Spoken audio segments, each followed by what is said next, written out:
Hi guys, I hope you are good. I'm also fine. So welcome back to my YouTube channel. And we are going to have a conversation about hitting rock bottom, because I've met people who have gone through a lot of shit and they don't care anymore, and they have that zeal even to press on, and they don't care what people are saying or what people said. Hitting rock bottom is not something that is fun. It's not something that you can wish for anyone. But you want to learn that even if you are in that moment right now, that you feel like everything is lost and you feel like I don't see anything good, I don't see anything that I can show or anything that can give me that strength and say, this is what I have, or this is what maybe I've worked for. And hitting rock bottom is something that is really making a lot of people fall into depression. And the only way, when you have hit the rock bottom, the only way is the way up. There's no any other way. So when you're in that moment where you feel like everything is lost, you feel like you have nothing to lose, the only way up is the only way out is the way up. And we just have to find things or uh, what we can do to help us to move forward, because already tuko huko chini, tuko rock bottom, so there's no any other bottom, but now we only have to find a way of moving upwards. And then at this moment, you don't even care what people are saying. You don't even care what is going on. Sometimes back, we watched a video of this guy who was being auctioned the two lorries, and people talked about maybe he could have done this and this and this, but he didn't care, because everything was like, he was like losing everything. And because of that, people came out and really stood with him. And that is a moment where it doesn't matter whether you are a woman, whether you are a man, it doesn't matter your profession, it doesn't matter your names and all that and where you are coming from. All that matters is you're at the rock bottom of your life, and all that you need is a way up. And we are going to learn about even this rock bottom, even in the Bible. And if you're a Bible believer, we remember the story of Esther. And we know that Haman planned to, slay all the Israelites, and there was a lot of tension, and the king has already released a decree. And we know that when the king released a decree in those days, it was like a final thing, and there's nothing that can be done. And we can see here the Jews hitting the rock bottom. They don't know what to do. They don't know what is going to happen, because the decree has been made. And now they are only waiting for that day that they are going to be executed. But we see Esther telling Mordecai that, go and tell all the Jews to fast, and I will also fast with my maids. And Esther said, I will go and face the king. And if I perish, I perish.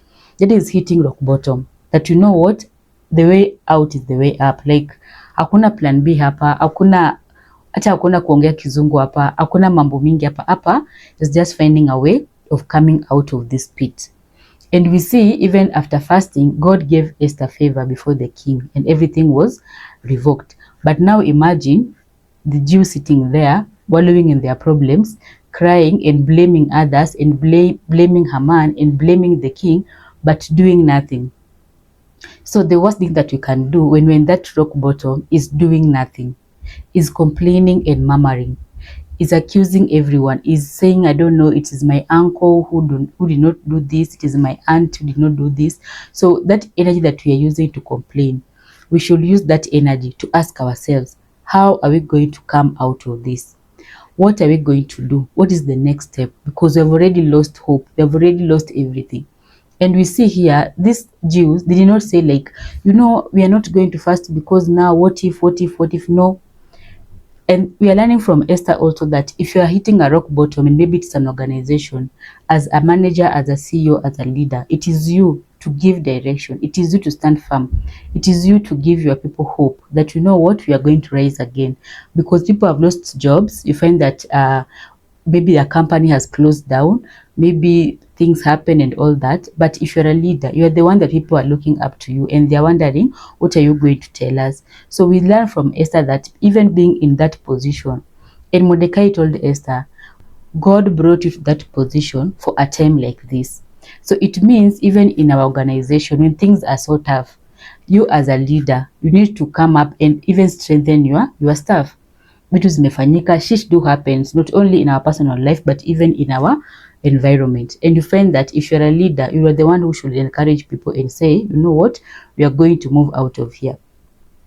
I love reading a lot, and one of the books I read, there was this story of this guy who they were having, let me give an example now that you can relate with. Most of people in Nairobi, we have a toy or kikomba. Every time kunachomeka, every time there is fire, every time there is fire. And for this story, there was fire in one of the markets. And then they called a meeting for everyone who owned a shop in that market. So when they went for a meeting, they decided we are going to be compensated and then we are going to move to a different place. Of course, this is not Kenya. So as they were trying to move to a different place, because they were like, this place is bad luck and nothing can come out of this place and we have already lost everything, so we are going to start afresh somewhere else. And one of the guys, the trader, said, I'm not going anywhere.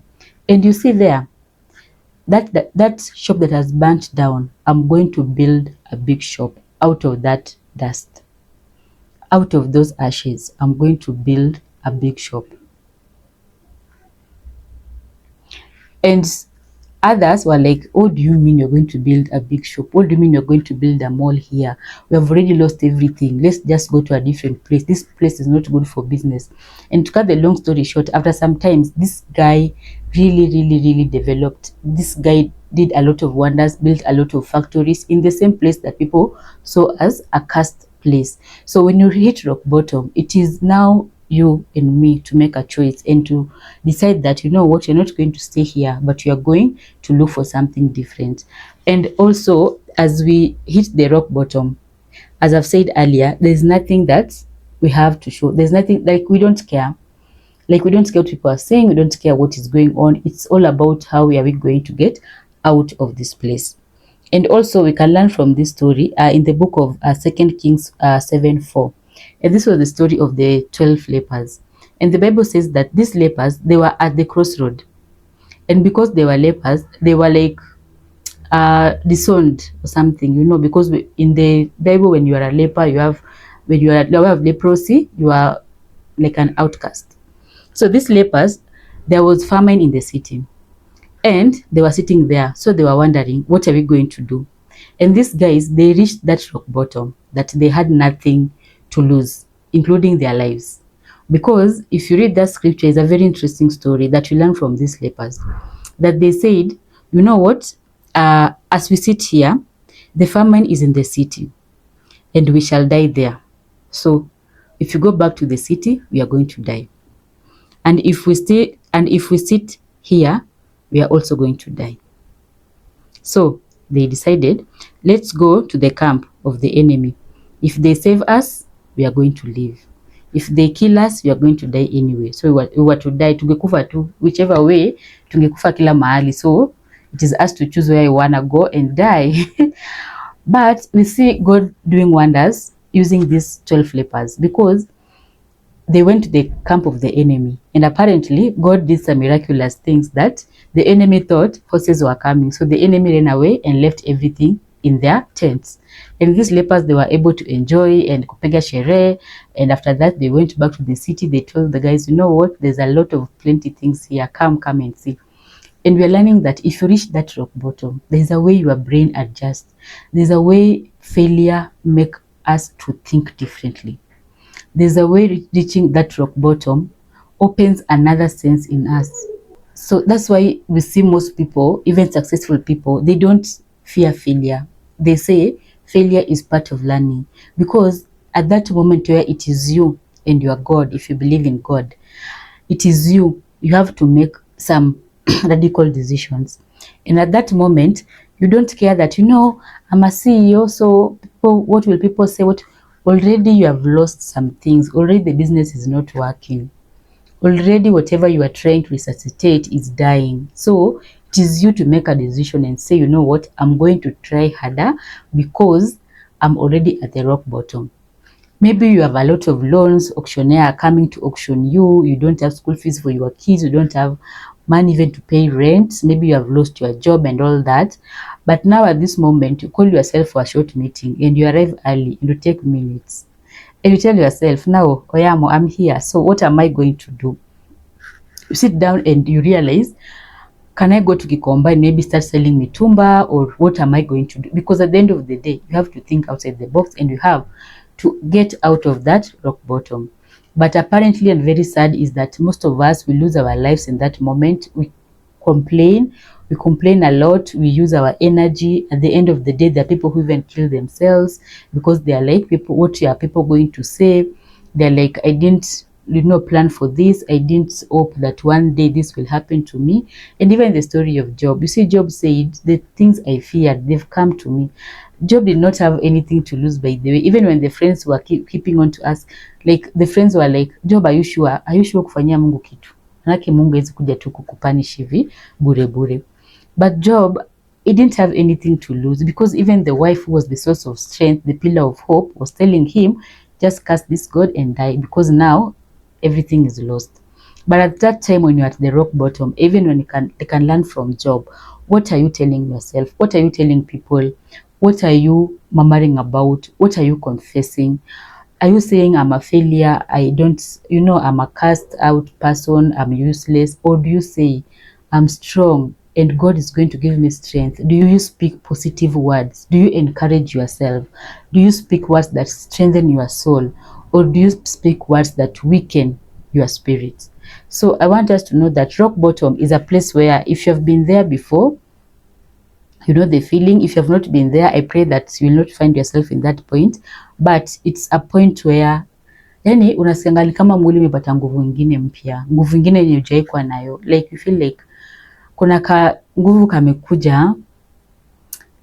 I don't know how to explain it, but you feel like there's an extra force pushing you forward. There's an extra strength, an extra zeal, confidence that you didn't have. Like Esther, who thought that Esther will go and stand before the king? And you know, even on those days, huwezi ingia kwa nyumba ya king kama hujaona appointment, But even that feeling like, you know what, I'm going to do it.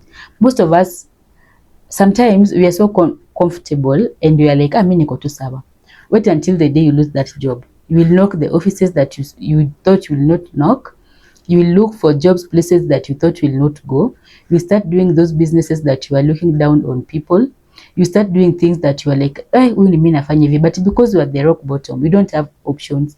If the option is going and selling sukuma wiki at the kibanda, that's the option for that moment. Because you need to eat, you need to pay bills, you need to take your kids to school. If the option at that moment is to go and do mjengo, despite of having masters and degree and everything, that is what you can do at that moment, because you are the rock bottom and you don't care what people are going to say. Because the people that are going to speak are not going to bring food on your table.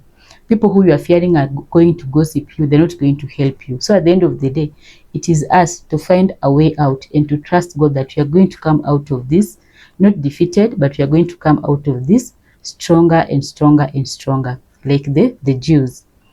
So my parting shot is, if you are in that rock bottom right now, my prayer is that God will give you the grace even to come out of it, and you will come out of it victorious. And we look back and say, huyo ni mimi nilitoka hapo. Kama huyo ni mimi. Every time you go through some small challenges, you're like, hii ni kidogo. You remember that time that I was at the rock bottom? If God came through for me that time, even this time God is going to come through for me. And these are the things that give us strength and give us even more grace and more joy in knowing that, you know what, we are not alone. Because even at that time that I was in my rock bottom, maybe I was struggling with addiction, maybe it was like losing someone that you love so much, someone died, maybe it was a job loss, maybe it was a marriage loss, maybe it was, maybe you lose your parents and all that. But looking back, you are like, God gave me the strength. And if I was able to go through that, even this one, I will be able to go through it and to come out victorious. So if you're in the rock bottom right now, I pray that God will help you, and I pray that you will come out not as a victim, but as a victor. So for now, bye-bye.